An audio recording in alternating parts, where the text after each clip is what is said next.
Friends, welcome to my channel. आज हम CTET EVS class 4 के बाकी चैप्टर देखेंगे। क्वेश्चन प्रैक्टिस के साथ साथ थ्योरी कवर करना भी बहुत ज़रूरी है, जिससे ज़्यादा से ज़्यादा नंबर हम स्कोर कर सकें। तो चलिए स्टार्ट करते हैं। पानी कहीं ज़्यादा कहीं कम। नल्लामड़ा आंध्र प्रदेश में है, इसकी चर्चा की गई है यहाँ पे। गंदे पानी के सेवन से दस्त और हैजा हो जाता है। पानी पीने के लिए ताज़ा पानी लो, फिर उसे उबाल लो। पानी साफ़ पानी पीने का एक तरीका बताया है कि पानी हमें उबाल कर पीना चाहिए। जब दस्त और उल्टियाँ हो तो हमारे शरीर से बहुत सारा पानी बाहर निकल जाता है। यह शरीर के लिए हानिकारक हो सकता है, इसलिए ज़रूरी है कि शरीर में पानी की कमी पूरी की जाए। जब तक उल्टियाँ दस्त हो तब तक थोड़ी थोड़ी देर में पानी पीते रहना चाहिए। और कैसा पानी पीना चाहिए? नमक शक्कर के घोल वाला पानी पीना चाहिए। नमक शक्कर का घोल कैसे बनाते हैं? 1 गिलास पानी पीने का पानी लेंगे, उबालकर उसे ठंडा करेंगे। इसमें 1 छोटा चम्मच शक्कर घोलो, चुटकी भर नमक डालो। इस घोल को चख कर देखो, इसका स्वाद हमारे आंसुओं के स्वाद से ज़्यादा नमकीन ना हो। बीम बीमार व्यक्ति को जब भी दस्त या उल्टी हो तब इस घोल को पिलाते रहो। साथ में हल्का भोजन जरूर लेते रहना चाहिए। बहुत छोटे बच्चों को माँ का दूध पिलाते रहना बहुत ज़रूरी है। अगर छोटे बच्चों को दस्त हो तो माँ का दूध ज़रूर पिलाना चाहिए। बीमारी रोकने के लिए दवाइयाँ जो घरेलू भी हो सकती हैं लेनी चाहिए। अगर दस्त और उल्टी ना रुके तो डॉक्टर की सलाह लेना बहुत ज़रूरी है। अपने आप से घर पे इसका इलाज नहीं करना चाहिए, डॉक्टर की सलाह ज़रूर लेनी चाहिए। नेक्स्ट टॉपिक देखेंगे। कर्नाटक होलगुंडी गांव की चर्चा की गई है इसमें। कर्नाटक के होलगुंडी गांव के लोगों को पानी की कमी की आदत पड़ गई थी। बारिश के दिनों में ही कुओं में पानी रहता था। पिछले 3 सालों में बारिश की कमी से वहां सूखा पड़ गया। पानी था ही नहीं, ना खेती के लिए, ना पीने के लिए और ना ही जानवरों के लिए। हार मानकर लोग मजदूरी करने शहर जाने लगे। बच्चों को भी स्कूल छोड़कर बड़ों के साथ जाना पड़ा। गांव की पंचायत भी परेशान थी। इस गांव के पंचायत की एक बहुत खास बात है, इस पंचायत में बड़ों के साथ बच्चे भी हैं। बच्चों की इस पंचायत का नाम भीमा संघ है। यह क्वेश्चन पूछ चुका है कि कर्नाटक के होलगुंडी गांव में बच्चों की पंचायत का क्या नाम है, तो भीमा संघ उसका नाम है। तो इसमें आप इस गांव का नाम भी याद रखिएगा कि कर्नाटक में कौन सा गांव है, होलगुंडी गांव। नेक्स्ट चैप्टर है जड़ों का जाल। इसमें घास के बारे में बताया गया है। घास की जड़ें बहुत मजबूत होती हैं, इसे खोदकर निकालना होता है। घास का पौधा जितना जमीन के ऊपर था उससे कहीं ज़्यादा जमीन के नीचे फैला हुआ था। घास में समानांतर शिरा विन्यास तथा रेशेदार व झकड़ा जड़ें होती हैं। जड़ जड़ क्या क्या होते हैं? गाजर, मूली, शकरकंद, शलजम, टैपियोका यानी कसावा, चुकंदर। तना क्या क्या होता है? आलू, प्याज, लहसुन, अदरक, अरबी और हल्दी। बरगद के बारे में बताया है। बरगद द्विबीजपत्री पौधा है, पेड़ है। बरगद के पेड़ की लटकन असल में इसकी जड़ें हैं। वे टहनियों से निकलती हैं और बढ़ते बढ़ते जमीन के अंदर चली जाती हैं। ये मजबूत खंभों की तरह पेड़ को सहारा देती हैं। दूसरे पेड़ों की तरह जमीन के अंदर भी बरगद की जड़ें होती हैं। ज़मीन के अंदर भी जड़ें होती हैं और इसके टहनियों से लटकती हुई फिर वो ज़मीन के अंदर चली जाती हैं। गाँवों में देखा होगा आपने कि इसकी जड़ों को पकड़ के बच्चे झूला झूलते हैं। नेक्स्ट चैप्टर है रेगिस्तानी ओक। रेगिस्तानी ओक के बारे में बताया है, यानी डेजर्ट ओक। ये ऑस्ट्रेलिया में पाया जाता है।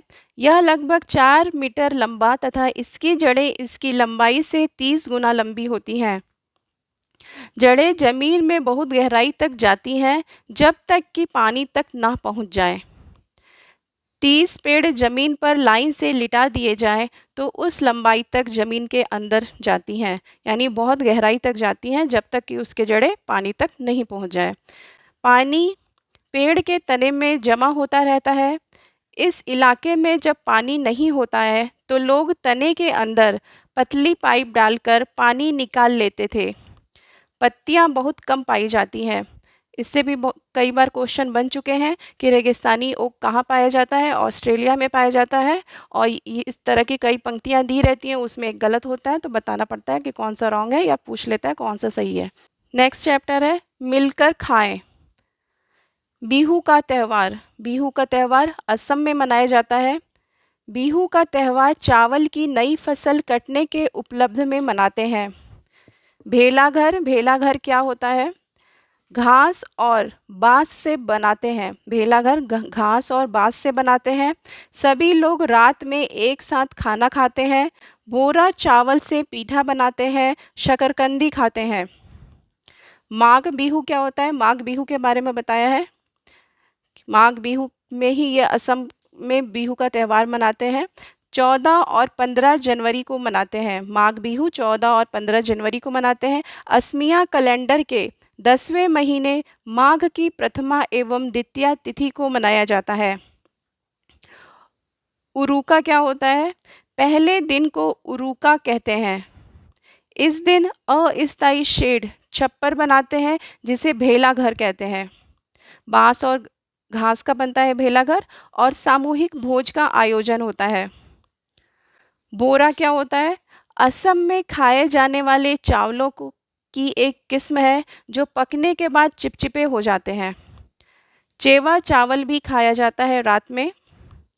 ताव क्या होता है? कढ़ाई को ताव कहते हैं असम में। ताव में पानी रखकर उबालते हैं, फिर उसमें भीगे हुए चावलों को डालकर केले के पत्तों से ढक देते हैं। थोड़ी देर में चेवा चावल तैयार हो जाता है। बोरा और चेवा दोनों एक प्रकार के चावल हैं जो असम में खाए जाते हैं। वस्त्र। औरतों ने पाट और मूंगा सिल्क की साड़ियाँ होती हैं, मेखला चादर पहनी थी। दूसरे दिन सुबह मेजी यानी वो लकड़ी का बना होता है और भेलाघर दोनों को जलाना होता है। पहले दिन को उरुका कहते हैं और दूसरे दिन क्या होते हैं? मेजी और भेलाघर को ये जलाते हैं। नेक्स्ट टॉपिक है mid day meal. Mid day meal PM Poshan Yojana. Mid day मील का नया नाम है PM Poshan Yojana. Mid day मील भारत सरकार की एक योजना है जिसके अंतर्गत पूरे देश के प्राथमिक और माध्यमिक विद्यालयों के छात्रों को दोपहर का भोजन निःशुल्क प्रदान किया जाता है। मिड डे मील का शुरुआत कब हुआ था? 15 अगस्त 1995 से हुआ था। यह सबसे पहले तमिलनाडु में शुरू किया गया था। मिड डे मील का नया नाम पीएम पोषण योजना यानी प्रधानमंत्री पोषण शक्ति निर्माण योजना हो गया है। मिड डे मील 6 से 14 वर्ष के बच्चों को या फिर कक्षा 1 से लेकर 8 तक के बच्चों को निःशुल्क भोजन प्रदान किया जाता है जो सरकारी या सरकारी सहायता प्राप्त स्कूलों में पढ़ रहे हैं। प्राथमिक स्कूल के लिए प्रत्येक बच्चे के लिए 450 कैलोरी और 12 ग्राम प्रोटीन होना चाहिए उनके भोजन में, और उच्च प्राथमिक स्कूल में 700 कैलोरी और 20 ग्राम प्रोटीन वाला भोजन होना चाहिए। भात शुक्तो क्या होता है? भात शुक्तो चावल और रसे वाली सब्जी होती है।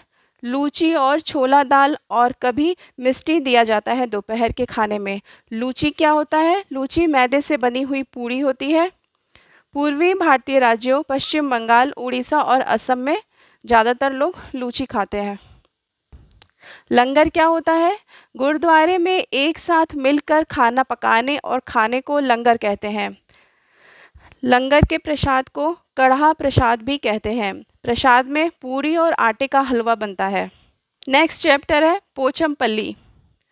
पोचमपल्ली एक कस्बा है जहाँ पोचमपल्ली बुनाई होती है जो तेलंगाना राज्य में के अंतर्गत आता है।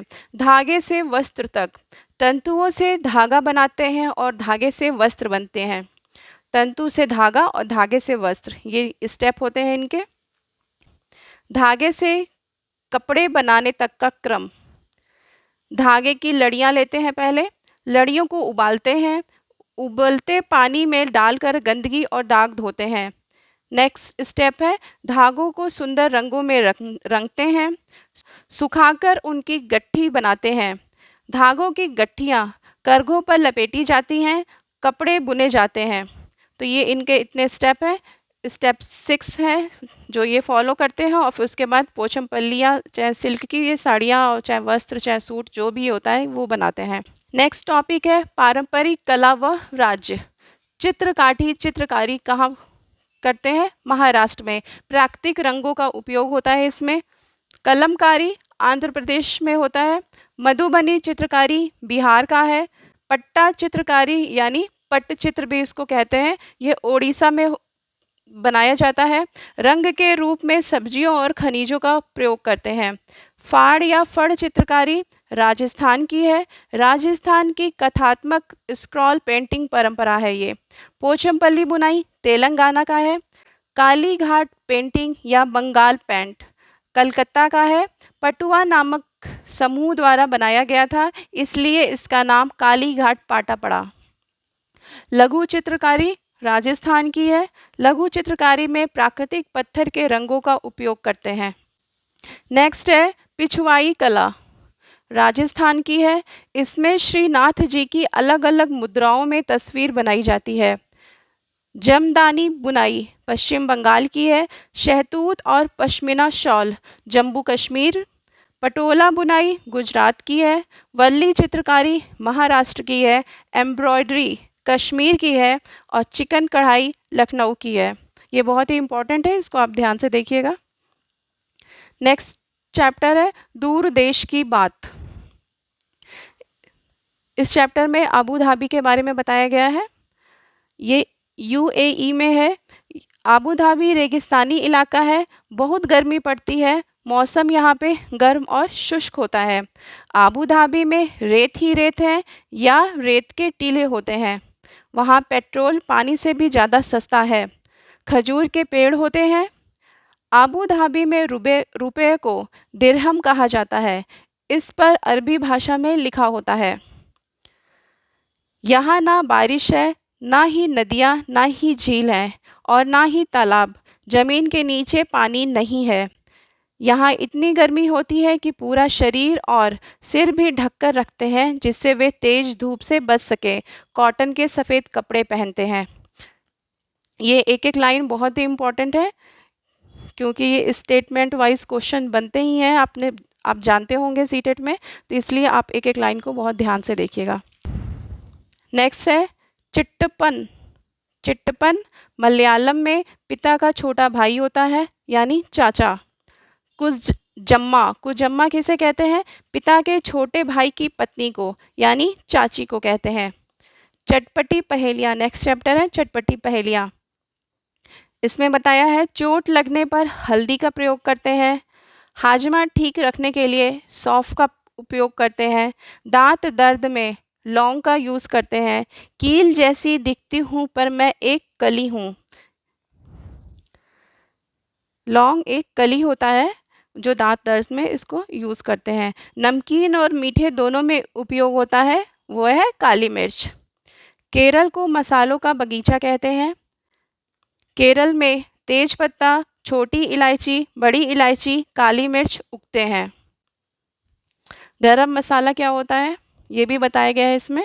गरम मसाला कई मसालों का पिसा हुआ पाउडर होता है, जैसे जीरा, इलायची छोटी व बड़ी दोनों, लौंग, दालचीनी, काली मिर्च, तेजपात के पत्ते, सौंठ आदि।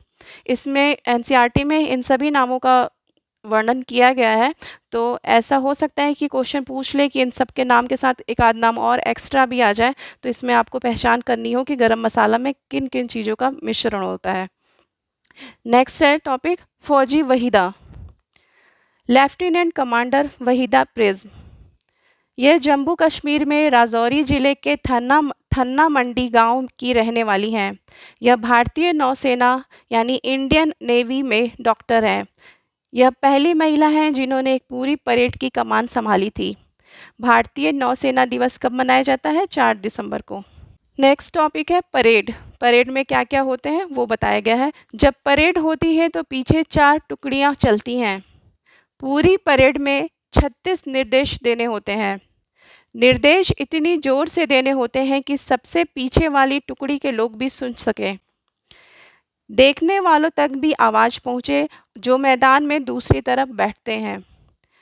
ये स्कूल में गर्ल गाइड भी थी। कैंपों में जाती थी और पहाड़ों पर चढ़ती थी। इनकी 6 महीने की ट्रेनिंग हुई थी। प्रिज्म क्या होता है? प्रिज्म का मतलब ऐसा कांच होता है जो 7 रंग दिखाता है। इनके पापा ने इन्हें बचपन में प्रिज्म नाम दिया था।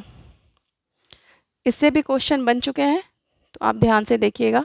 लद्दाख, लद्दाख के बारे में बताया है कि ये कोल्ड डेजर्ट होता है। लद्दाख में तिब्बती भाषा जिसे भोटी या बोधी कहते हैं बोली जाती है। भोटी भाषा में माताजी को आमाले, पिताजी को आबाले और दादाजी को मेमेले कहते हैं। आज हमने क्लास 4 कंप्लीट कर लिया है। नेक्स्ट क्लास में हम क्लास 5th के एनसीईआरटी को कवर करेंगे। अगर आपको ये कंटेंट अच्छा लगा हो तो चैनल को सब्सक्राइब करें, वीडियो को लाइक करें। मिलते हैं नेक्स्ट वीडियो में। Thank you for watching.